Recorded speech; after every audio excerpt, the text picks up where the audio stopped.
G'day guys, it's Paul Glossop here from Pure Property Investments.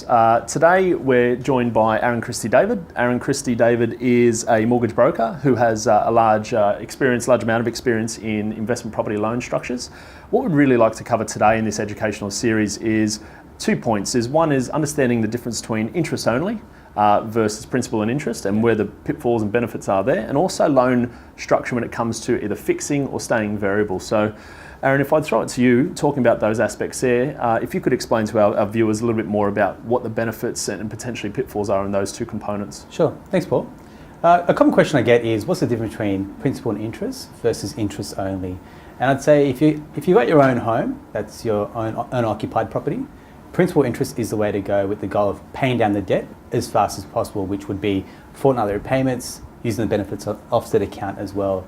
Whereas if you have an investment property and cash flow is critical for you, then I'd suggest interest only. The reason why, I'll give you an example, on an average $400,000 home loan at 4.5%, the difference between P&I versus interest only is about $500.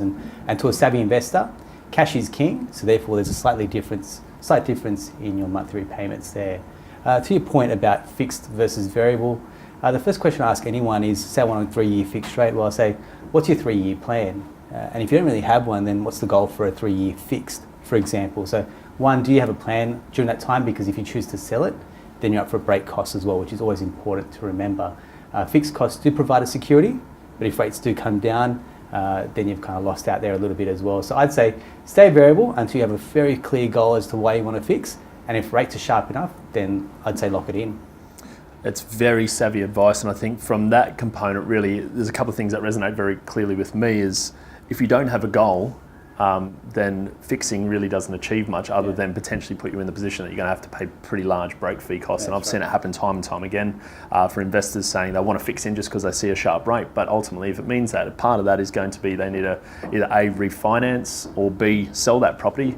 They don't factor in what that's actually going to cost them to move that property on and change it from a bank. And just because you're selling a property doesn't mean that they're going to waive any fees from you, unfortunately. So look guys, I hope you enjoyed that little snippets and got something from that. Again, if you'd like to contact Aaron or myself, our details are at the bottom of the screen, and I hope to see you soon.